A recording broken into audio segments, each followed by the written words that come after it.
With in country ਇਹ ਸਮਝ ਆ ਸਕਦਾ ਵੀ ਤੁਸੀਂ ਲੋਕਾਂ ਤੋਂ ਵੋਟਾਂ ਲੈਣੀਆਂ, ਬਿਹਾਰ 'ਚ ਵੀ ਚੋਣਾਂ ਨੇ, ਦੂਜਾ ਤੀਜਾ ਆਪਣੀ ਸਟੇਟ ਗੁਜਰਾਤ 'ਚ ਜਾ ਕੇ ਬੜੀਆਂ ਜਬਲੀਆਂ ਮਾਰ ਰਿਹਾ ਮੋਦੀ। ਪਰ ਜਿਹੜਾ ਇੱਕਦਮ ਇਨਸਟੈਂਟ ਇਹਨਾਂ ਨੇ ਇੰਟਰਨੈਸ਼ਨਲ ਕੈਂਪੇਨ ਸ਼ੁਰੂ ਕੀਤਾ ਕਿ 59 ਡੈਲੀਗੇਟ ਜਿਨ੍ਹਾਂ ਦੇ ਵਿੱਚ ਪ੍ਰੋਮੀਨੈਂਟ ਸਾਰੀਆਂ ਹੀ ਪੋਲੀਟੀਕਲ ਪਾਰਟੀਆਂ ਇਨਵੋਲਵ ਕਰ ਲਈਆਂ। ਉਹਦੇ 'ਚ ਇੱਕ ਤਾਂ ਚਲੋ ਪੋਲੀਟੀਕਲ ਸਮਾਰਟਨੈਸ ਇਹ ਆ ਵੀ ਉੱਥੇ ਉਹ ਸਵਾਲ ਪੁੱਛ ਰਹੀਆਂ ਸੀ ਵੀ ਦੱਸੋ ਤਾਂ ਸਹੀ ਤੁਹਾਡੇ ਰਾਫੇਲ ਕਿੰਨੇ ਡਿਗੇ, ਤੁਸੀਂ ਖੱਟਿਆ ਕੀ ਹੈ, ਕਿੰਨਾ ਹੋਰ ਨੁਕਸਾਨ ਹੋਇਆ। ਉਹ ਸਾਰੇ ਹੀ ਮੁਫਤ ਦੀਆਂ ਟਿਕਟਾਂ ਦੇ ਕੇ ਸਰਕਾਰੀ ਖਰਚੇ ਤੇ ਜਹਾਜ਼ੇ ਚਾੜਤੇ।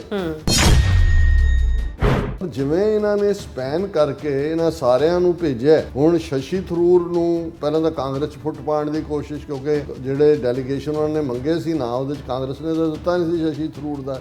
ਉਹਨੂੰ ਉਹਨਾਂ ਨੇ ਸਭ ਤੋਂ ਵੱਡਾ ਲੀਡਰ ਬਣਾ ਕੇ ਆਲ ਪਾਰਲੀਮੈਂਟਰੀ ਡੈਲੀਗੇਸ਼ਨ ਜਿਹੜਾ ਹੈ ਉਹ MP ਸ਼ਸ਼ੀ ਥਰੂਰ ਕਰ ਰਿਹਾ ਔਰ ਉਹ 27 ਮਈ ਨੂੰ ਪਨਾਮਾ 'ਚ ਜਾ ਰਿਹਾ। ਹੁਣ ਪਨਾਮਾ ਕਿੰਨਾ ਗਿਆ, ਅਮਰੀਕਾ ਨੇ ਮਾੜਾ ਜਿਹਾ ਦਬਕਾ ਮਾਰਿਆ, ਉਹਨੇ ਸਭ ਸਰੈਂਡਰ ਕਰਤਾ। ਹੁਣ ਉੱਥੇ ਜਾ ਰਿਹਾ ਪਨਾਮਾ 'ਚ। ਹੁਣ ਇਹਨਾਂ ਡੈਲੀਗੇਸ਼ਨਸ ਦਾ ਵੀ ਜਿਹੜਾ ਡੈਲੀਗੇਸ਼ਨ ਹੈ ਸ਼ਸ਼ੀ ਥਰੂਰ ਲੀਡ ਕਰ ਰਿਹਾ ਹੈ, ਉਹਦੇ 'ਚ ਝਾਰਖੰਡ ਮੁਕਤੀ ਮੋਰਚੇ ਦਾ ਸਰਫਰਾਜ਼ ਅਹਿਮਦ, ਉਹ ਮੁਸਲਮਾਨਾਂ ਨੂੰ ਉੱਥੇ ਜੀਣ ਨਹੀਂ ਦਿੰਦੇ, ਡੈਲੀਗੇਸ਼ਨ 'ਚ ਮੁਸਲਮਾਨ ਵਾੜੇ ਹੋਏ ਨੇ। ਵਿਕਰਮ ਮਿਸਰੀ ਜਿਹਦਾ ਟਵਿੱਟਰ ਅਕਾਊਂਟ ਬੰਦ ਕਰਤਾ ਲੋਕਾਂ ਨੇ ਜਦੋਂ ਉਹਨੇ ਸੀਜ਼ ਫਾਇਰ ਦਾ ਐਲਾਨ ਕੀਤਾ, ਉਹਦੀ ਡਾਟਰ ਨੂੰ ਗਾਲੀ ਗਲੋਚ ਕੀਤਾ। ਉਹ ਆਲਰੇਡੀ ਜਿਹੜਾ ਉਹ ਪਹੁੰਚ ਗਿਆ ਵਾਸ਼ਿੰਗਟਨ DC। ਉਹਨੇ ਕਿਹਾ ਜੀ ਮੋਦੀ ਦੀ ਟਰੰਪ ਨਾਲ ਜਿਹੜੀ ਗੱਲਬਾਤ ਹੋਈ ਸੀ ਜਿੱਥੇ ਛੱਡੀ ਸੀ ਉਹਨੂੰ ਅਸੀਂ ਅੱਗੇ ਤੋਰ ਰਹੇ ਹਾਂ। Amid strain in ties, foreign secretary Vikram Misri, deputy NSA Pavan Kapoor to reach out to US administration. Abhishek Banerjee ਜਿਹੜਾ ਮਮਤਾ ਬੈਨਰਜੀ ਦਾ ਜਾਨਸ਼ੀਨ ਬਣਨਾ, ਉਹਦਾ ਭਤੀਜਾ ਕਿ ਕੀ ਹੈ। World needs to mindful of how Pakistan harbouring terrorism, TMC's Abhishek Banerjee in South Korea. ਹੁਣ ਸਾਊਥ ਕੋਰੀਆ ਦਾ ਇੰਡੀਆ ਪਾਕਿਸਤਾਨ ਇਸ ਸਟ੍ਰਾਈਫ ਨਾਲ ਕੀ ਤਾਲੁਕ ਹੈ। ਇਹ ਜਿਹੜਾ ਮਿਸ਼ਨ ਹੈ ਬਾਹਰ ਜਾਣ ਦਾ, ਇਹ ਸਿਰਫ ਇਸ ਲਈ ਨਹੀਂ ਹੈ ਕਿ ਵੀ ਉਹ ਕੋਈ ਉੱਥੇ ਜਾ ਕੇ ਇਹ ਕਹਿ ਰਹੇ ਨੇ ਜੀ ਕਿ ਅਸੀਂ ਹਾਰ ਗਏ ਔਰ ਸਾਡੇ ਤੇ ਤਰਸ ਕਰੋ। ਨਹੀਂ, ਮੈਨੂੰ ਇਹ ਲੱਗਦਾ ਹੈ ਕਿ ਵੀ ਇਹਨਾਂ ਨੇ ਇਹ ਦੇਖਿਆ ਵੀ ਵਿਦਨ ਜਿਹੜਾ ਮਿਲੀਟੈਰੀਲੀ ਜਾਂ 에ਅਰ ਫੋਰਸ ਜਾਂ ਅਦਰਵਾਈਜ਼ ਉਹਨਾਂ ਨੇ ਐਤਕੀ ਚੰਗੀ ਤਰ੍ਹਾਂ ਕੁੱਟ ਖਾਧੀ ਹੈ ਤੇ ਉਹ ਪਾਕਿਸਤਾਨ ਨੂੰ ਇੰਟਰਨੈਸ਼ਨਲ ਕਮਿਊਨਿਟੀ 'ਚ ਆਈਸੋਲੇਟ ਕਰਨ ਦੇ ਲਈ ਆਉਣ ਵਾਲੇ ਪੀਰੀਅਡ 'ਚ ਕੋਈ ਨਾ ਕੋਈ ਰੈਜ਼ੋਲੂਸ਼ਨ ਪਾਕਿਸਤਾਨ ਦੇ ਖਿਲਾਫ ਯੂਨਾਈਟਿਡ ਨੇਸ਼ਨਸ ਜਨਰਲ ਅਸੈਂਬਲੀ 'ਚ ਲਿਆਉਣ ਦੀ ਤਿਆਰੀ ਕਰ ਰਹੇ ਨੇ। Viewers welcome back on program. So viewers ਗੱਲਬਾਤ ਕਰਾਂਗੇ ਕਿ 72 ਘੰਟੇ ਦੀ ਪਾਕਿਸਤਾਨ ਨਾਲ ਡਰੋਨ ਮਿਜ਼ਾਈਲ ਜੰਗ ਵਿੱਚ ਬੁਰੀ ਤਰ੍ਹਾਂ ਪਿੱਟਣ ਤੋਂ ਬਾਅਦ ਭਾਰਤ ਦੀ ਅੰਤਰਰਾਸ਼ਟਰੀ ਕਮਿਊਨਿਟੀ ਵਿੱਚ ਵੀ ਤੋਏ ਹੋਈ ਪਈ ਹੈ। ਇਸ ਵੇਲੇ ਭਾਰਤ ਦੇ 59 ਦੇ ਕਰੀਬ ਡੈਲੀਗੇਟ ਜਿਨ੍ਹਾਂ ਵਿੱਚ ਵੱਖ-ਵੱਖ ਪਾਰਟੀਆਂ ਦੇ MP ਵੀ ਸ਼ਾਮਲ ਹਨ ਦੁਨੀਆ ਦੇ ਅੱਡ-ਅੱਡ ਦੇਸ਼ਾਂ ਦਾ ਦੌਰਾ ਕਰ ਰਹੇ ਹਨ ਔਰ ਸਵਾਲ ਪੈਦਾ ਇਹ ਹੁੰਦਾ ਹੈ ਕਿ ਗਾਨਾ, ਪਨਾਮਾ ਵਰਗੇ ਛੋਟੇ-ਛੋਟੇ ਦੇਸ਼ਾਂ ਵਿੱਚ ਵੀ ਇਹਨਾਂ ਡੈਪੂਟੇਸ਼ਨਾਂ ਦਾ ਜਾਣਾ ਕੀ ਮਾਇਨੇ ਰੱਖਦਾ ਹੈ। ਸੋ ਕੀ ਭਾਰਤ ਪਾਕਿਸਤਾਨ ਦੇ ਖਿਲਾਫ ਯੂਨਾਈਟਿਡ ਨੇਸ਼ਨ ਜਨਰਲ ਅਸੈਂਬਲੀ ਵਿੱਚ ਕੋਈ ਮਤਾ ਲਿਆਉਣ ਜਾ ਰਿਹਾ ਹੈ ਜਿਸ ਲਈ ਉਹ ਛੋਟੇ-ਛੋਟੇ ਦੇਸ਼ਾਂ ਵਿੱਚ ਵੀ ਲੋਬੀ ਕਰ ਰਹੇ ਹਨ। ਸੋ ਇਸ ਬਾਰੇ ਆਪਾਂ ਗੱਲਬਾਤ ਕਰਨ ਜਾ ਰਹੇ ਹਾਂ। ਸੋ ਅਸੀਂ ਚਾਹਾਂਗੇ ਕਿ ਤੁਸੀਂ ਇਸੇ ਤਰ੍ਹਾਂ ਬਣੇ ਰਹਿਣਾ। ਦੇਖਣ, ਸੁਣਨ ਲਈ ਐਂਡ ਲਿਖਣ ਲਈ ਤੁਹਾਡਾ ਸਭ ਦਾ ਬਹੁਤ-ਬਹੁਤ ਧੰਨਵਾਦ ਜੀ। ਡਾਕਟਰ ਸਾਹਿਬ ਕੀ ਕਹਿਣਾ ਚਾਹੋਗੇ?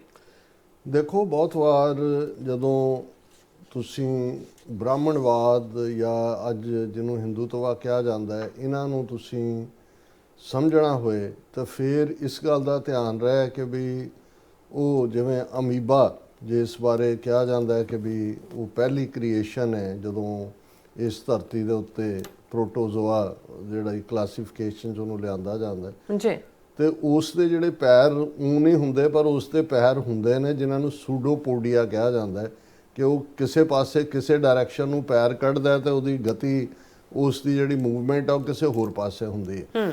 ਸੋ ਜਦੋਂ ਤੁਸੀਂ ਬ੍ਰਾਹਮਣਵਾਦ ਨੂੰ ਸਮਝਣਾ ਹੈ ਤੇ ਤੁਸੀਂ ਉਸ ਨੂੰ ਫੇਸ ਵੈਲਿਊ 'ਚ ਜਾਂ ਜਿਹੜੇ ਚੰਗੇ ਸੱਭਿਆਚਾਰ ਨੇ, ਚੰਗੇ ਲੋਕ ਨੇ, ਚੰਗੇ ਸਮਾਜ ਨੇ, ਉਹਨਾਂ ਦੇ ਕਹਿਣ ਤੇ ਕਥਨ ਦੇ ਵਿੱਚ ਫਰਕ ਨਹੀਂ ਹੁੰਦਾ, ਉਹਨਾਂ ਦੇ ਕਹਿਣ ਤੇ ਕਰਨ ਦੇ ਵਿੱਚ ਫਰਕ ਨਹੀਂ ਹੁੰਦਾ। ਉਹਨਾਂ ਦੀ ਕਥਨੀ ਦੇ ਵਿੱਚ ਵੀ ਜਿਹੜਾ ਜੋ ਹੁੰਦਾ ਉਹੀ ਉਹਨਾਂ ਦੀ ਕਰਨੀ ਵੀ ਹੁੰਦੀ ਹੈ ਔਰ ਇਹੀ ਕੱਚੇ ਤੇ ਪੱਕੇ ਦੀ ਡੈਫੀਨੇਸ਼ਨ ਵੀ ਹੁੰਦੀ ਹੈ। ਔਰ ਜਦੋਂ ਅਸੀਂ ਸਿੱਖ ਕਿਰਦਾਰ ਦੀ ਗੱਲ ਕਰਦੇ ਹਾਂ ਤੇ ਗੁਰੂ ਸਾਹਿਬ ਨੇ ਸੂਰਬੀਰ ਬਚਨ ਕੇ ਬਲੀ ਕਿ ਸੂਰਬੀਰ ਜਾਂ ਬਹਾਦਰ ਦੀ ਡੈਫੀਨੇਸ਼ਨ ਹੀ ਇਹ ਹੈ ਕਿ ਉਹ ਬਚਨ ਕੇ ਬਲੀ ਦਾ ਮਤਲਬ ਹੈ ਕਿ ਜੋ ਤੁਸੀਂ ਮੂੰਹ ਕਿਹਾ ਉਹਨੂੰ ਤੁਸੀਂ ਪੁਗਾਉਣਾ, ਬਿਲਕੁਲ, ਯਾਨੀ ਤੁਸੀਂ ਸੱਚ ਦੇ ਉੱਤੇ ਪਹਿਰਾ ਦੇਣਾ। ਔਰ ਇਹ ਰੂਹਾਨੀ ਦੁਨੀਆ ਵੀ ਔਰ ਦੁਨੀਆਦਾਰੀ ਦੇ ਵਿੱਚ ਵੀ, ਜਿਨ੍ਹਾਂ ਜ਼ਮਾਨਿਆਂ ਦੇ ਵਿੱਚ ਕੋਈ ਵਕੀਲ ਨਹੀਂ ਸੀ ਜਾਂ ਕੋਈ ਲਿਖਤੀ ਕੋਈ ਸਮਝੌਤੇ ਨਹੀਂ ਸੀ ਹੁੰਦੇ। ਜਿਹੜੀ ਸਾਡੀ ਬਜ਼ੁਰਗਾਂ ਦੀ ਜਨਰੇਸ਼ਨ 3-4 ਜਨਰੇਸ਼ਨਾਂ ਪਹਿਲਾਂ ਦੀ ਜੇ ਗੱਲ ਕਰੀਏ ਤੇ ਹੁੰਦਾ ਸੀ ਕਿ ਜ਼ਬਾਨ ਦੇ ਦਿੱਤੀ ਹੈ, ਕਿਉਂਕਿ ਉਹਨਾਂ ਦੇ ਲਈ ਕੋਈ ਇਹ ਫਰਕ ਹੀ ਨਹੀਂ ਸੀ ਹੁੰਦਾ ਕਿ ਵੀ ਜੋ ਉਹਨਾਂ ਨੇ ਕਿਹਾ ਉਸ ਤੋਂ ਉਹਨਾਂ ਨੇ ਮੁੱਕਰਨਾ। ਉਹ ਕੋਈ ਕਾਗਜ਼ ਪੱਤਰ ਜਾਂ ਅੰਗੂਠੇ ਲੈ ਕੇ ਅੰਗੂਠਾ ਲਾ ਕੇ ਲਿਖਣ ਵਾਲਾ ਨਹੀਂ ਸੀ ਹੁੰਦਾ।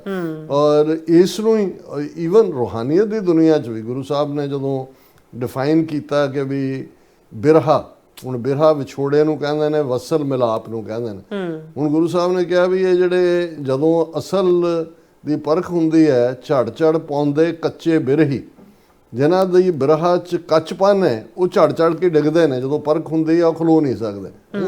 ਔਰ ਨਾਲ ਹੀ ਗੁਰੂ ਸਾਹਿਬ ਨੇ ਤਾਕੀਦ ਕੀਤੀ ਕਿ ਨਾਨਕ ਕੱਚੜਿਆਂ ਸਿਓ ਤੋੜ ਢੂੰਡ ਸੱਜਣ ਸੰਤ ਪੱਕੇ, ਕਿ ਕੱਚਿਆਂ ਨਾਲੋਂ ਤੋੜ ਵਿਛੋੜ ਕਰੋ, ਪੱਕਿਆਂ ਦੇ ਨਾਲ ਹੀ ਤੁਸੀਂ ਪ੍ਰੀਤ ਲਾਣੀ ਹੈ, ਉਹੀ ਤੁਹਾਡੀ ਭੁਗਣੀ ਹੈ। ਹੁਣ ਇੱਕ ਪਾਸੇ ਤਾਂ ਉਹ ਕੌਮਾਂ ਨੇ ਜਿਹੜੀਆਂ ਸੱਚ ਹੱਕ ਇਨਸਾਫ ਦੀ ਗੱਲ ਕਰਦੇ ਆ, ਬਚਨ ਕੇ ਬਲੀ ਨੇ, ਸੱਚੀ ਬਿਰਹਾ ਵਾਲੀਆਂ ਨੇ, ਕਿਸੇ ਨਾਲ ਧੋਖਾ ਨਾ ਕਰਨਾ, ਉਹਨਾਂ ਦੇ ਬੇਸਿਕ ਜਿਹੜੇ ਟ੍ਰੇਟ ਨੇ ਉਹਦਾ ਹਿੱਸਾ ਨੇ। ਪਰ ਇੱਕ ਪਾਸੇ ਉਹ ਨੇ ਕਿ ਜਿਸ ਦਾ ਮਤਲਬ ਇਹ ਹੈ ਕਿ ਤਬ ਬਾਤ ਔਰ ਥੀ ਅਬ ਬਾਤ ਔਰ ਹੈ, ਉਹਦੇ ਮਤਲਬ ਤੁਸੀਂ ਬਦਲ ਦੇਣੇ ਨੇ, ਜਾਂ ਤੁਸੀਂ ਉਸ ਦੀ ਇੰਟਰਪ੍ਰੀਟੇਸ਼ਨ ਦੇ ਵਿੱਚ ਇਹ ਕਹਿਣਾ ਕਿ ਵੀ ਨਹੀਂ, ਜਿਹੜਾ ਹੈ ਉਹ ਜਿਵੇਂ ਨਹਿਰੂ ਨੇ ਕੋਟ ਕੀਤਾ ਸੀ ਕਿ ਬਾਤ ਐਸੀ ਕੀਜੀਏ ਹਰ ਬਾਤ ਕੇ 100 ਪਹਿਲੂ ਹੋ, ਕੋਈ ਪਹਿਲੂ ਤੋ ਰਹੇ ਬਾਤ ਬਦਲਨੇ ਕੇ ਲਈ। ਤੁਸੀਂ 100 ਪੱਲੇ ਛੱਡ ਦਿਓ, ਫਿਰ ਕਿਸੇ ਨੂੰ ਕਹੋ ਜੀ ਨਹੀਂ ਮੇਰਾ ਮਤਲਬ ਇਹ ਤਾਂ ਨਹੀਂ ਸੀ। ਜੋ ਸਿੱਖਾਂ ਦੇ ਨਾਲ ਧੋਖਾ ਕੀਤਾ, ਜੋ ਨਾਗਿਆਂ ਦੇ ਨਾਲ ਕੀਤਾ, ਤਾਂ ਇਹ ਸਮਝੌਤੇ ਕਰਦੇ ਹੀ ਇਸ ਲਈ ਨੇ ਕਿ ਉਸ ਤੋਂ ਉਹਨੂੰ ਤੋੜਨਾ ਕਿਵੇਂ ਹੈ, ਉਸ ਦਾ ਵੀ ਉਸ ਦੇ ਵਿੱਚ ਹੀ ਉਹਨਾਂ ਨੇ ਨਾ ਹੋਏ ਤਾਂ ਫਿਰ ਡਾਕੂਮੈਂਟ ਹੀ ਗਾਇਬ ਕਰ ਦਿਓ, ਫਾਈਲ ਹੀ ਗਾਇਬ ਕਰ ਦਿਓ। ਬਿਲਕੁਲ। ਹੁਣ ਜਿਵੇਂ ਅਸੀਂ ਡਿਸਕਸ ਕਰਕੇ ਹਟੇ ਹਾਂ ਕਿ ਵੀ ਮੈਨੂੰ ਲੱਗਦਾ ਵੀ ਅਜੇ ਜਿਹੜੀ ਇਹ ਮੇ ਦੇ ਆਈਡਸ ਨੇ ਇਹ ਖਤਮ ਨਹੀਂ ਹੋਏ। ਇਹ ਉਹਨਾਂ ਦੀ ਜ਼ੁਬਾਨ ਰਾਹੀਂ ਨਹੀਂ ਹੈ ਕਿ ਜੇ ਉਹਨਾਂ ਨੇ ਕਿਹਾ ਜੀ ਅਸੀਂ ਆਪਰੇਸ਼ਨ ਸੰਦੂਰ ਨੂੰ ਪੌਜ਼ ਕੀਤਾ, ਪਰ ਜਿਸ ਕਿਸਮ ਦਾ ਵੈਨਮ, ਫੀਲਿੰਗ ਆਫ ਡਿਫੀਟ ਔਰ ਉਹਨਾਂ ਦਾ ਥੱਲਾ ਲੱਗਾ ਹੋਇਆ, ਜਿਹਨੂੰ ਕੋਈ ਹਫਿਆ, ਹਾਰਿਆ, ਜ਼ਲੀਲ, ਔਰ ਜਿਹੜਾ ਜਿਸ ਕਿਸਮ ਦਾ ਹੁੰਦਾ, ਇੱਕ ਪਾਸੇ ਤਾਂ ਚਲੋ ਇੱਕ ਕਲਾਸ ਇਹ ਵੀ ਕਹਿ ਸਕਦੀ ਹੈ ਕਿ ਐਵੇਂ ਹੁਣ ਹਾਰੇ ਹੋਏ ਜਿਹੜੇ ਨੇ ਉਹ ਹਾਈਪਰਬੋਲ ਸਟੇਟਮੈਂਟਾਂ ਦੇ ਰਹੇ ਨੇ, ਜਿਵੇਂ ਉਹ ਬਾਣੀਏ ਕਿਸਾਨ ਦੀ ਲੜਾਈ 'ਚ ਹੁੰਦਾ ਵੀ ਇੱਕ ਚਪੇੜ ਮਾਰੀ ਉਹਨੇ, ਫਿਰ ਉਹ ਪਾਸੇ ਹੋ ਗਿਆ, ਅਬ ਕੀ ਬਾਰ ਮਾਰ ਤੋਂ ਦੇਖੂੰ, ਉਹਨੇ ਇੱਕ ਹੋਰ ਮਾਰਿਆ, ਅਬ ਕੀ ਬਾਰ ਮਾਰ ਤੋਂ ਦੇਖੂੰ। ਇੱਕ ਤਾਂ ਉਹ ਹੈ, ਪਰ ਮੈਨੂੰ ਇਹ ਲੱਗਦਾ ਹੈ ਵੀ ਵਿਦਨ ਕੰਟਰੀ ਇਹ ਸਮਝ ਆ ਸਕਦਾ ਹੈ ਵੀ ਤੁਸੀਂ ਲੋਕਾਂ ਤੋਂ ਵੋਟਾਂ ਲੈਣੀਆਂ, ਬਿਹਾਰ 'ਚ ਵੀ ਚੋਣਾਂ ਨੇ, ਦੂਜਾ ਤੀਜਾ ਆਪਣੀ ਸਟੇਟ ਗੁਜਰਾਤ 'ਚ ਜਾ ਕੇ ਬੜੀਆਂ ਜਬਲੀਆਂ ਮਾਰ ਰਿਹਾ ਮੋਦੀ। ਪਰ ਜਿਹੜਾ ਇੱਕਦਮ ਇਨਸਟੈਂਟ ਇਹਨਾਂ ਨੇ ਇੰਟਰਨੈਸ਼ਨਲ ਕੈਂਪੇਨ ਸ਼ੁਰੂ ਕੀਤਾ ਕਿ 59 ਡੈਲੀਗੇਟ, ਜਿਨ੍ਹਾਂ ਦੇ ਵਿੱਚ ਪ੍ਰੋਮੀਨੈਂਟ ਸਾਰੀਆਂ ਹੀ ਪੋਲੀਟੀਕਲ ਪਾਰਟੀਆਂ ਇਨਵੋਲਵ ਕਰ ਲਈਆਂ। ਉਹਦੇ 'ਚ ਇੱਕ ਤਾਂ ਚਲੋ ਪੋਲੀਟੀਕਲ ਸਮਾਰਟਨੈਸ ਇਹ ਹੈ ਵੀ ਉੱਥੇ ਉਹ ਸਵਾਲ ਪੁੱਛ ਰਹੀਆਂ ਸੀ ਵੀ ਦੱਸੋ ਤਾਂ ਸਹੀ ਤੁਹਾਡੇ ਰਾਫੇਲ ਕਿੰਨੇ ਡਿਗੇ, ਤੁਸੀਂ ਖੱਟਿਆ ਕੀ ਹੈ, ਕਿੰਨਾ ਹੋਰ ਨੁਕਸਾਨ ਹੋਇਆ। ਉਹ ਸਾਰੇ ਹੀ ਮੁਫਤ ਦੀਆਂ ਟਿਕਟਾਂ ਦੇ ਕੇ ਸਰਕਾਰੀ ਖਰਚੇ ਤੇ ਜਹਾਜ਼ੇ ਚਾੜਤੇ। ਲੇਕਿਨ ਜਿਸ ਅੰਦਾਜ਼ ਦੇ ਵਿੱਚ ਹੁਣ 59 ਦੇ ਕਰੀਬ ਉਹ ਜਿਹੜੇ ਅੱਡ-ਅੱਡ 7 ਡੈਲੀਗੇਟਾਂ 'ਚ ਪਹਿਲਾਂ ਵੰਡੇ, ਪਰ ਹੁਣ ਮੈਨੂੰ ਲੱਗਦਾ ਵੀ ਉਹਨਾਂ ਦੀ ਗਿਣਤੀ ਹੋਰ ਵੀ ਵਧਾ ਦਿੱਤੀ ਹੋਣੀ ਹੈ, ਕਿਉਂਕਿ ਇੰਨੀਆਂ ਖਬਰਾਂ ਨੇ। ਹੁਣ ਉਹ ਪਨਾਮਾ ਤੋਂ ਕੀ ਲੈਣਾ ਹੈ, ਜਾਂ ਘਾਨਾ ਤੋਂ ਕੀ ਲੈਣਾ ਹੈ, ਜਾਂ ਕੋਸਟਾ ਰੀਕਾ ਤੋਂ ਕੀ ਲੈਣਾ ਹੈ। ਹੁਣ ਇੰਨੇ ਛੋਟੇ-ਛੋਟੇ ਆਈਲੈਂਡਸ ਦੇ ਵਿੱਚ ਜਾਂ ਛੋਟੇ-ਛੋਟੇ ਮੁਲਕਾਂ ਦੇ ਵਿੱਚ 7-7 ਬੰਦਿਆਂ ਦੇ ਡੈਲੀਗੇਸ਼ਨ, ਜਿਹਦੇ 'ਚ ਕਿਸੇ ਨੂੰ ਸ਼ਸ਼ੀ ਥਰੂਰ ਲੀਡ ਕਰ ਰਿਹਾ ਹੈ, ਕਿਸੇ ਨੂੰ ਆ ਸਾਬਕਾ ਐਂਬੈਸਡਰ ਇੱਥੇ ਸੀ ਅਮਰੀਕਾ 'ਚ ਤਰਨਜੀਤ ਸੰਧੂ, ਜਿਹੜਾ ਜ਼ਮਾਨਤ ਜ਼ਬਤ ਹੋਈ ਉੱਥੇ ਬੀਜੇਪੀ ਦਾ ਕੈਂਡੀਡੇਟ ਬਣ ਕੇ ਹਾਰਿਆ, ਉਹ ਵੀ ਡੈਲੀਗੇਸ਼ਨ 'ਚ ਚੜਾਇਆ ਹੋਇਆ। ਤ੍ਰਿਣਮੂਲ ਕਾਂਗਰਸ ਦੇ ਵੀ ਨੇ, ਸੋਸ਼ਲਿਸਟ ਪਾਰਟੀ ਵੀ ਨੇ, ਉਹ ਬੜਾ ਲੰਮਾ ਝੰਮਾ ਜਿਹਾ ਓਬੇਸੀ ਜਿਹੜਾ ਉੱਥੇ ਬੜਾ ਸਿਰ ਤੇ ਇਸਲਾਮੀ ਟੋਪੀ ਪਾਏ, ਉਹ ਸਭ ਤੋਂ ਜ਼ਿਆਦਾ ਪਾਕਿਸਤਾਨ ਨੂੰ ਗਾਲਾਂ ਕਢਾਉਣ ਦੇ ਲਈ ਉਹਨੂੰ ਤੋਰਿਆ ਹੋਇਆ ਇਸਲਾਮਿਕ ਮੁਲਕਾਂ 'ਚ ਡੈਲੀਗੇਸ਼ਨ ਦੇ ਕੇ। ਹੁਣ ਤੁਸੀਂ ਜੇ ਇਹਨਾਂ ਖਬਰਾਂ ਨੂੰ ਹੀ ਦੇਖੋ ਤੇ ਉਹਦੇ ਤੋਂ ਅੰਦਾਜ਼ਾ ਹੁੰਦਾ ਵੀ ਇਹ ਮਹਿਜ਼ ਉਹਨਾਂ ਨੂੰ ਸੈਰ ਕਰਾਉਣ ਤੱਕ ਮਹਿਦੂਦ ਨਹੀਂ ਹੈ ਕਿ ਵੀ ਉੱਥੋਂ ਪਾਸੇ ਕਰੋ ਇਹਨਾਂ ਸਾਰੇ ਆਪੋਜੀਸ਼ਨ ਵਾਲਿਆਂ ਨੂੰ, ਦੂਜਿਆਂ ਨੂੰ ਇਹਨਾਂ ਨੂੰ ਭੇਜੋ ਇਸੇ ਕੰਮ ਰਾਦਰੋ ਐਡਵੋਕੇਸੀ ਕਰ ਰਹੇ ਨੇ। ਦੇਖੋ ਜੀ ਪਹਿਲਗਾਮ 'ਚ ਪਾਕਿਸਤਾਨ ਨੇ ਕੀ ਕੀਤਾ ਦੂਜੇ। ਹੁਣ ਉਹਦੇ 'ਚੋਂ ਜਿਹੜਾ ਤਾਂ ਹੁਣ ਆਪਣੇ ਲੋਕਾਂ ਨੂੰ ਜਿਹੜੀ ਵਰਜਨ ਉਹ ਪਰੋਸ ਰਹੇ ਨੇ, ਉਹ ਜਿੱਤ ਦੀ ਪਰੋਸ ਰਹੇ ਨੇ ਕਿ ਦੇਖੋ ਅਸੀਂ ਇੰਨੇ 22 ਮਿੰਟਾਂ ਦੇ ਵਿੱਚ ਅਸੀਂ ਸਬਕ ਸਿਖਾਤਾ ਪਾਕਿਸਤਾਨ ਨੂੰ, ਅਸੀਂ ਉਹਨਾਂ ਦੇ 30 ਤੋਂ ਜ਼ਿਆਦਾ। ਇੱਕ ਨੇ ਤਾਂ ਇਹ ਕਲੇਮ ਕੀਤਾ, ਅੱਜ ਹੀ ਉਹ ਕਰਨ ਥਾਪਰ ਦੇ ਨਾਲ ਲੱਗਾ ਹੋਇਆ ਸੀ ਅਜੇ ਸਾਨੀ, ਇਹ ਅਜੇ ਸਾਨੀ KP ਗਿੱਲ ਦਾ ਜਵਾਈ ਹੈ, ਤੇ ਉਹਨੇ ਪੁੱਛਿਆ ਕਰਨ ਥਾਪਰ ਨੇ ਕਿ ਜੀ ਫਲਾਣੇ ਨੇ ਇਹ ਦਾਅਵਾ ਕੀਤਾ ਹੈ ਕਿ ਜੀ 20% ਪਾਕਿਸਤਾਨ ਦੇ ਜਿਹੜੇ ਫੌਜੀ ਟਿਕਾਣੇ ਔਰ ਮਿਲਟਰੀ ਬੇਸਿਸ ਔਰ ਦੂਸਰੇ ਜਿਹੜੇ ਨੇ ਉਹ ਅਸੀਂ ਤਬਾਹ ਕਰਤੇ। ਉਹਨੇ ਕਿਹਾ ਲਿਊਡੀਕਰਸ, ਇਹ ਭੌਂਡੀ ਗੱਲ ਹੈ ਕਿ ਵੀ ਏਡਾ ਝੂਠ ਕਿ ਵੀ ਇਹਦੇ ਤੇ ਨੇੜੇ ਤੇੜੇ ਵੀ ਨਹੀਂ ਹੈ ਕੋਈ, ਕਿਹੜਾ ਤਬਾਹ ਕਰਨਾ ਜਾਂ ਕੀ ਕਰਨਾ। ਲੇਕਿਨ ਆਪਣੇ ਲੋਕਾਂ ਨੂੰ ਤਾਂ ਸਮਝ ਆ ਸਕਦੀ ਹੈ, ਉਹ ਇਨਰ ਪੋਲਿਟਿਕਸ ਆਲਵੇਜ਼। ਪਰ ਜਿਵੇਂ ਇਹਨਾਂ ਨੇ ਸਪੈਨ ਕਰਕੇ ਇਹਨਾਂ ਸਾਰਿਆਂ ਨੂੰ ਭੇਜਿਆ, ਹੁਣ ਸ਼ਸ਼ੀ ਥਰੂਰ ਨੂੰ ਪਹਿਲਾਂ ਤਾਂ ਕਾਂਗਰਸ 'ਚ ਫੁੱਟ ਪਾਉਣ ਦੀ ਕੋਸ਼ਿਸ਼, ਕਿਉਂਕਿ ਜਿਹੜੇ ਡੈਲੀਗੇਸ਼ਨ ਉਹਨਾਂ ਨੇ ਮੰਗੇ ਸੀ ਨਾ ਉਹਦੇ 'ਚ ਕਾਂਗਰਸ ਨੇ ਤਾਂ ਦਿੱਤਾ ਨਹੀਂ ਸੀ ਸ਼ਸ਼ੀ ਥਰੂਰ ਦਾ, ਉਹਨੂੰ ਉਹਨਾਂ ਨੇ ਸਭ ਤੋਂ ਵੱਡਾ ਲੀਡਰ ਬਣਾ ਕੇ ਆਲ ਪਾਰਲੀਮੈਂਟਰੀ ਡੈਲੀਗੇਸ਼ਨ ਜਿਹੜਾ ਹੈ ਉਹ MP ਸ਼ਸ਼ੀ ਥਰੂਰ ਕਰ ਰਿਹਾ, ਔਰ ਉਹ 27 ਮਈ ਨੂੰ ਪਨਾਮਾ 'ਚ ਜਾ ਰਿਹਾ। ਹੁਣ ਪਨਾਮਾ ਕਿੰਨਾ ਗਿਆ, ਅਮਰੀਕਾ ਨੇ ਮਾੜਾ ਜਿਹਾ ਦਬਕਾ ਮਾਰਿਆ, ਉਹਨੇ ਸਭ ਸਰੈਂਡਰ ਕਰਤਾ, ਹੁਣ ਉੱਥੇ ਜਾ ਰਿਹਾ ਪਨਾਮਾ 'ਚ, ਔਰ 3 ਦਿਨਾਂ ਵਿਜ਼ਿਟ ਹੈ। ਪਨਾਮਨ ਲੀਡਰਸ਼ਿਪ ਦੇ ਨਾਲ ਵੀ ਗੱਲ ਕਰੇਗਾ, strategic committee, Indian community, diaspora, ਔਰ ਉਹਦੇ 'ਚ ਉਹਨਾਂ ਇਹ ਕਿਹਾ ਕਿ ਜੀ ਅਸੀਂ ਜ਼ੀਰੋ ਟੋਲਰੈਂਸ ਹੈ ਸਾਡੀ ਟੈਰਰਿਜ਼ਮ ਲਈ। ਔਰ ਇਸ ਦੇ ਨਾਲ ਨਾਲ ਪਨਾਮਾ, ਨਿਕਾਰਾਗੁਆ, ਕੋਸਟਾਰੀਕਾ, ਇਹਨਾਂ ਮੁਲਕਾਂ 'ਚ ਵੀ ਇਹ ਡੈਲੀਗੇਸ਼ਨ ਜਾਏਗਾ। ਫਿਰ ਉਹਨੇ ਕਿਹਾ ਜੀ ਅਸੀਂ ਜਿਹੜਾ ਇੰਡੀਅਨ ਕਮਿਊਨਿਟੀ ਦੇ ਕੀ ਕੰਸਰਨ ਨੇ ਔਰ ਦੂਜੇ ਨੇ ਇਹਨਾਂ ਸਾਰਿਆਂ ਨੂੰ ਦੱਸਾਂਗੇ। ਹੁਣ ਇਹਨਾਂ ਡੈਲੀਗੇਸ਼ਨਸ ਦਾ ਵੀ ਜਿਹੜਾ ਡੈਲੀਗੇਸ਼ਨ ਹੈ ਸ਼ਸ਼ੀ ਥਰੂਰ ਲੀਡ ਕਰ ਰਿਹਾ ਹੈ, ਉਹਦੇ 'ਚ ਝਾਰਖੰਡ ਮੁਕਤੀ ਮੋਰਚੇ ਦਾ ਸਰਫਰਾਜ਼ ਅਹਿਮਦ, ਹੁਣ ਉਹ ਮੁਸਲਮਾਨਾਂ ਨੂੰ ਉੱਥੇ ਜੀਣ ਨਹੀਂ ਦਿੰਦੇ, ਡੈਲੀਗੇਸ਼ਨ 'ਚ ਮੁਸਲਮਾਨ ਵਾੜੇ ਹੋਏ ਨੇ। ਹਰੀਸ਼ ਮਾਧੁਰ ਬਾਲਯੋਗੀ तेलुगु देशम पार्टी का, शशानक मनी त्रिपाठी बीजेपी का, भुवनेश्वर कालिया बीजेपी का, मिलंद दियोरा शिवसेना का, तेजस्वी सूर्या बीजेपी का, और तरनजीत संधू साबका एंबेसडर ये उस डेलीगेशन का हिस्सा ने। और ये 33 ग्लोबल कैपिटल्स के 33 मुल्कों दी राजधानियां च इन्होंने मल्टी पार्टी डेलीगेशन ने जां ट्रैवल कर लिया, कुछ दे विच उन्होंने करना है।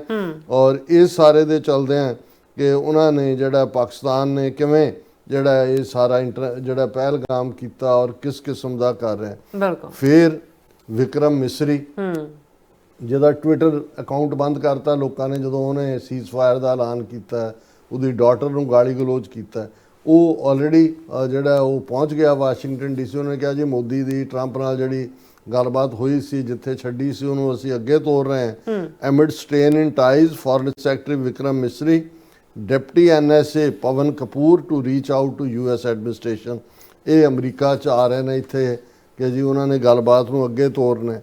फिर जिहड़ा साउथ कोरिया दे विच अभिषेक बनर्जी जिहड़ा ममता बनर्जी का जानशीन बनना है, उसका भतीजा कि की है, world needs to mindful of how Pakistan harbouring terrorism, TMC's Abhishek Banerjee in South Korea.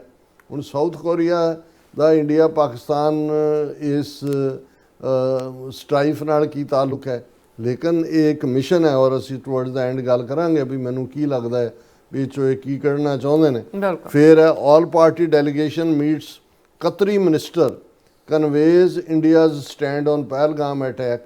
Qatar दे जिहड़ा डेलीगेशन है सुप्रिया सूले NCP SP दी लीडर है, वो कतर दे विच पहुंची है, ਉਹਦੇ ਨਾਲ दूसरा ਜਿਹੜੇ ਨੇ ਉਹ ਗੱਲਬਾਤ ਕਰ ਰਹੇ ਨੇ ਆਲ ਪਾਰਟੀ ਡੈਲੀਗੇਸ਼ਨ। ਉਹ ਕਤਰ ਦੇ ਵਿੱਚ ਜਿਹੜਾ today morning multi party delegation met his excellency doctor Muhammad bin Abdul Aziz bin Salah Al Khalifa for foreign affairs and conveyed India's perspective on Pahalgam terrorist attacks. वो सारे मुसलमान मुल्कों को भी टारगेट किया हुआ है। फिर BJP Ravishankar Prasad, world must speak in one voice against barbaric terrorism. ये जो डेलीगेशन है ऑल पार्टी का, ये अड अड फ्रांस और दूसरे मुल्कों के विच पहुंचा होया, उत्थे जाके एक सो ये जड़ियाँ 55 ਜਾਂ 60 मुल्कों ਦੀਆਂ राजधानियां और दूसरियां दे विच ਜਿਹੜਾ ਉਹ ਇਹਨਾਂ ਸਾਰਿਆਂ ਦਾ ਇਸ ਕਿਸਮ ਦਾ ਪਾਰਟ ਹੈ। ਮੈਨੂੰ ਇਹ ਲੱਗਦਾ ਵੀ ਹਾਲਾਂ ਪਾਕਿਸਤਾਨ 'ਚ ਕੋਈ ਬਹੁਤੀ, ਜਿਵੇਂ ਮੈਂ ਪਹਿਲਾਂ ਵੀ ਕਿਹਾ ਵੀ ਜਸ਼ਨ ਦੇ ਜਿਹੜੇ ਜਿੱਤ ਦੇ ਜਸ਼ਨ ਨੇ, ਪਰ ਇਹ ਜਿਹੜਾ ਮਿਸ਼ਨ ਹੈ ਬਾਹਰ ਜਾਣ ਦਾ, ਇਹ ਸਿਰਫ ਇਸ ਲਈ ਨਹੀਂ ਹੈ ਕਿ ਵੀ ਉਹ ਕੋਈ ਉੱਥੇ ਜਾ ਕੇ ਇਹ ਕਹਿ ਰਹੇ ਨੇ ਜੀ ਕਿ ਅਸੀਂ ਹਾਰ ਗਏ ਔਰ ਸਾਡੇ ਤੇ ਤਰਸ ਕਰੋ। ਨਹੀਂ, ਮੈਨੂੰ ਇਹ ਲੱਗਦਾ ਹੈ ਕਿ ਵੀ ਇਹਨਾਂ ਨੇ ਇਹ ਦੇਖਿਆ ਵੀ ਵਿਦਨ ਜਿਹੜਾ ਮਿਲੀਟੈਰੀਲੀ ਜਾਂ ਵਾਈ 에ਅਰ ਫੋਰਸ ਜਾਂ ਅਦਰਵਾਈਜ਼ ਉਹਨਾਂ ਨੇ ਐਤਕੀ ਚੰਗੀ ਤਰ੍ਹਾਂ ਕੁੱਟ ਖਾਧੀ ਹੈ, ਤੇ ਉਹ ਪਾਕਿਸਤਾਨ ਨੂੰ ਇੰਟਰਨੈਸ਼ਨਲ ਕਮਿਊਨਿਟੀ 'ਚ ਆਈਸੋਲੇਟ ਕਰਨ ਦੇ ਲਈ ਆਉਣ ਵਾਲੇ ਪੀਰੀਅਡ 'ਚ ਕੋਈ ਨਾ ਕੋਈ ਰੈਜ਼ੋਲੂਸ਼ਨ ਪਾਕਿਸਤਾਨ ਦੇ ਖਿਲਾਫ ਯੂਨਾਈਟਿਡ ਨੇਸ਼ਨਸ ਜਨਰਲ ਅਸੈਂਬਲੀ 'ਚ ਲਿਆਉਣ ਦੀ ਤਿਆਰੀ ਕਰ ਰਹੇ ਨੇ ਔਰ ਮੈਨੂੰ ਲੱਗਦਾ ਹੈ ਵੀ ਇਸ ਦੇ ਲਈ ਇਹ ਗਰਾਊਂਡ ਵਰਕ ਕੀਤਾ ਜਾ ਰਿਹਾ ਹੈ। ਬਿਲਕੁਲ। ਹੁਣ ਬਾਕੀ ਕਿਉਂਕਿ ਪਾਕਿਸਤਾਨ ਦੇ ਲੈਵਲ ਤੋਂ ਉਹਨਾਂ ਦੀ ਆਪਣੇ ਇਨਰ ਸਟ੍ਰਾਈਫ ਜਿਹੜੀ ਚੱਲ ਰਹੀ ਸੀ ਆਪਸੀ ਖਿੱਚ ਤੋਂ ਉਹ ਵਾਪਸ ਉਸੇ ਲੈਵਲ ਦੇ ਉੱਤੇ ਫਿਰ ਪਹੁੰਚ ਗਈ। ਹਾਲਾਂਕਿ ਅਸੀਂ ਇੱਕ ਅਰਨੈਸਟ ਅਪੀਲ ਵੀ ਕੀਤੀ ਸੀ ਕਿ ਭਾਈ ਇਹ ਇੱਕ ਸਿਆਣੀ ਗੱਲ ਹੈ ਕਿ ਵੀ ਡਿਫਾਇੰਟ ਇਨ ਡਿਫੀਟ ਐਂਡ ਮੈਗਨੈਨਿਮਸ ਇਨ ਵਿਕਟਰੀ, ਕਿ ਭਾਈ ਤੁਹਾਡੀ ਜਿੱਤ ਹੋਈ ਹੈ, ਤੁਹਾਡਾ ਮੁਲਕ ਦੀ ਜਿਹੜੀ ਹੈ ਉਹ ਬੱਲੇ ਬੱਲੇ ਹੋਈ ਹੈ। ਸੋ ਉਹਦੇ 'ਚ ਅੰਦਰੂਨੀ ਜਿਹੜੇ ਨੇ ਆਪਣੇ ਸਾਰੇ ਕਮਜ਼ੋਰ ਪਾਰਟ ਉਹਨਾਂ ਨੂੰ ਦੂਰ ਕਰੋ, ਮੈਗਨੈਨਿਮਿਟੀ ਦਿਖਾਓ, ਬਿਨਾਂ ਜਿਹੜਾ ਉਹ ਟਕਰਾਅ ਵਾਲੀ ਨੀਤੀ ਨੂੰ ਅਪਣਾਇਆ ਜਾਏ। ਲੇਕਿਨ ਮੈਨੂੰ ਲੱਗਦਾ ਵੀ ਇਸ ਦੇ ਉਲਟ ਰਾਦਰ ਇਹ ਹੋ ਰਿਹਾ ਹੈ ਵੀ ਇੱਕ ਪਾਸੇ ਇੰਡੀਆ ਨੇ ਟਰਾਂਸਨੈਸ਼ਨਲ ਰਿਪਰੈਸ਼ਨ ਦਾ ਸਹਾਰਾ ਲੈ ਕੇ ਸਿੱਖ ਐਕਟਿਵਿਸਟ, ਕਸ਼ਮੀਰੀ ਐਕਟਿਵਿਸਟ ਉਹਨਾਂ ਨੂੰ ਨਿਸ਼ਾਨਾ ਬਣਾਇਆ ਔਰ ਦੂਸਰੇ ਪਾਸੇ ਹੁਣ ਜਿਹੜੀ ਇੱਕ ਹੀਅਰਿੰਗ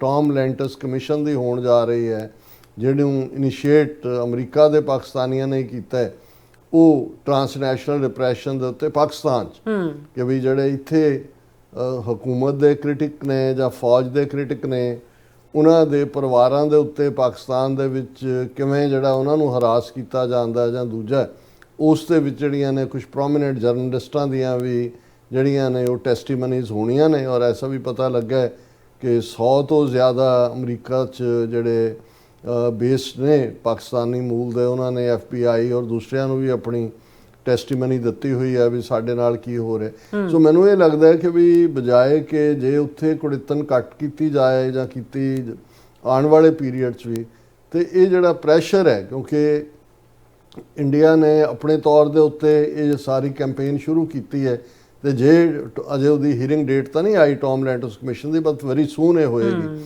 ਤੇ ਜੇ ਵਿਦਨ ਅਮਰੀਕਾ ਕੈਪੀਟਲ ਹਿੱਲ ਦੇ ਉੱਤੇ ਇਹ ਹੀਅਰਿੰਗ ਚੱਲ ਰਹੀ ਹੈ ਕਿ ਪਾਕਿਸਤਾਨ ਟਰਾਂਸਨੈਸ਼ਨਲ ਰਿਪਰੈਸ਼ਨ ਕਰ ਰਿਹਾ ਹੈ ਆਪਣੇ ਸ਼ਹਿਰੀਆਂ ਦੇ ਉੱਤੇ, ਇੰਡੀਆ ਜਿਹੜਾ ਅਸਲ 'ਚ ਕਰ ਰਿਹਾ, ਜਿਹਦੇ ਕਰਕੇ ਇਹ ਜਿਹੜੇ ਦੋਨੋਂ ਇਸ ਵੇਲੇ ਹਾਊਸ ਔਰ ਕਾਂਗਰਸ ਦੇ ਵਿੱਚ ਜਿਹੜੇ ਇਸ ਵੇਲੇ ਬਿੱਲ ਆਏ ਹੋਏ ਨੇ ਉਹ ਇੰਡੀਆ ਦੀ ਟਰਾਂਸਨੈਸ਼ਨਲ ਰਿਪਰੈਸ਼ਨ ਤੋਂ ਬਾਅਦ ਇਹਦੇ 'ਚ ਸਿੱਖ ਗਰੁੱਪਾਂ ਨੇ ਬਹੁਤ ਵੱਡੀ ਲੌਬੀ ਕੀਤੀ ਹੈ ਕਿ ਇਸ ਦੇ ਉੱਤੇ ਆਓ। ਤੇ ਜੇ ਉਸ ਦਾ ਅਲਟੀਮੇਟਲੀ ਫਾਇਦਾ ਇੰਡੀਅਨਸ ਨੇ ਚੁੱਕ ਕੇ ਪਾਕਿਸਤਾਨ ਦੇ ਜਿਹੜੀ ਖਿਲਾਫ ਜਿਹੜੇ ਵਿਦਨ ਆਪਸੀ ਸਟ੍ਰਾਈਫ 'ਚੋਂ, ਮੈਂ ਇਹ ਨਹੀਂ ਕਹਿੰਦਾ ਵੀ ਜਿਹੜੇ ਲੋਕ ਸ਼ਿਕਾਇਤ ਕਰ ਰਹੇ ਨੇ ਜਾਂ ਟੈਸਟੀਫਾਈ ਕਰਨਗੇ ਉਹ ਕੋਈ ਇੰਡੀਅਨ ਏਜੰਟ ਨੇ, ਪਰ ਕਈ ਵਾਰ ਹਾਲਾਤ ਇਸ ਕਿਸਮ ਦੇ ਹੁੰਦੇ ਨੇ ਕਿ ਦੁਸ਼ਮਣ ਤਾਂ ਓਪਰਚੁਨਿਟੀ ਲੱਭ ਰਿਹਾ ਹੁੰਦਾ ਕਿ ਵੀ ਕੀ ਹੈ। ਸੋ ਅਸੀਂ ਸਮਝਦੇ ਹਾਂ ਵੀ ਹੁਣ ਵੀ ਪਾਕਿਸਤਾਨ ਦੇ ਵਿੱਚ ਐਸਟੈਬਲਿਸ਼ਮੈਂਟ ਜਿਹਦੇ 'ਚ ਜ਼ਾਹਰ ਹੈ ਫੌਜ ਹੀ ਮੇਨ ਡਿਸੀਜਨ ਮੇਕਰ ਹੈ। ਅਸੀਂ ਸਮਝਦੇ ਹਾਂ ਵੀ ਇਸ ਸਾਰੇ ਨੂੰ ਨਜਿੱਠਿਆ ਜਾਏ। ਅਜੇ ਭਾਰਤ ਵੱਲੋਂ ਚੈਲੰਜ ਓਵਰ ਨਹੀਂ ਹੋਇਆ, ਉੱਥੇ ਵੀ ਮੌਜੂਦ ਹੈ ਖਤਰਾ ਕਿ ਕੁਝ ਵੀ ਐਸੀ ਸ਼ਰਾਰਤ ਕਰ ਸਕਦੇ ਨੇ, ਪਰ ਮੈਨੂੰ ਲੱਗਦਾ ਵੀ ਇੰਟਰਨੈਸ਼ਨਲੀ ਪਾਕਿਸਤਾਨ ਨੂੰ ਆਈਸੋਲੇਟ ਕਰਨ ਦੇ ਲਈ ਇਹ ਜਿਹੜਾ ਮਲਟੀ ਪਾਰਟੀ ਡੈਲੀਗੇਸ਼ਨ ਚਾਰੋਂ ਚੁਫੇਰੇ ਖਿਲਾਰੇ ਹੋਏ ਨੇ ਇਹਨਾਂ ਦਾ ਵੱਡਾ ਰੋਲ UN ਦੇ ਵਿੱਚ ਪਾਕਿਸਤਾਨ ਨੂੰ ਘੇਰਨ ਦਾ ਹੋ ਸਕਦਾ ਹੈ। ਜੀ ਰਾਜ, ਤੁਹਾਡਾ ਬਹੁਤ ਬਹੁਤ ਸ਼ੁਕਰੀਆ। ਸੋ ਅਥਲੇ ਨੇ ਬ੍ਰੇਕ ਵਿਊਅਰਸ, ਤੁਸੀਂ ਇਸੇ ਤਰ੍ਹਾਂ ਬਣੇ ਰਹਿਣਾ। ਮਿਲਦੇ ਹਾਂ ਛੋਟੇ ਜਿਹੇ ਵਕਫੇ ਤੋਂ ਬਾਅਦ।